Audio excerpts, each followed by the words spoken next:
இன்னொருத்தனுக்கு உழைக்க உன்னால 7 மணிக்கு எந்திரிக்க முடியும்னா உனக்காண்டி உழைக்க உன்னால 5 மணிக்கு கூட எந்திரிக்க முடியும். முதல்ல உனக்காண்டி உழைக்க கத்துக்க.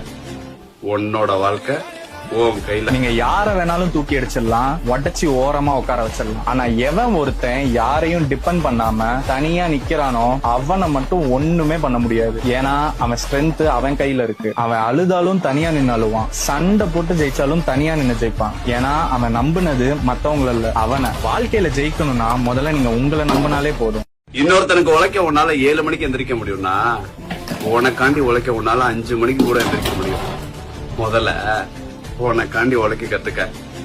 உன்னோட வாழ்க்கை உன் கையில. நீங்க யார வேணாலும் தூக்கி அடிச்சிடலாம், உடச்சி ஓரமா உட்கார வச்சிடலாம். ஆனா எவன் ஒருத்தன் யாரையும் டிபெண்ட் பண்ணாம தனியா நிக்கிறானோ அவனை மட்டும் ஒண்ணுமே பண்ண முடியாது. ஏன்னா அவன் ஸ்ட்ரென்த் அவன் கையில இருக்கு. அவன் அழுதாலும் தனியா நின்னு அழுவான், சண்டை போட்டு ஜெயிச்சாலும் தனியா நின்னு ஜெயிப்பான். ஏன்னா அவன் நம்புனது மத்தவங்கள இல்ல, அவனை. வாழ்க்கையில ஜெயிக்கணும்னா முதல்ல நீங்க உங்களை நம்பினாலே போதும்.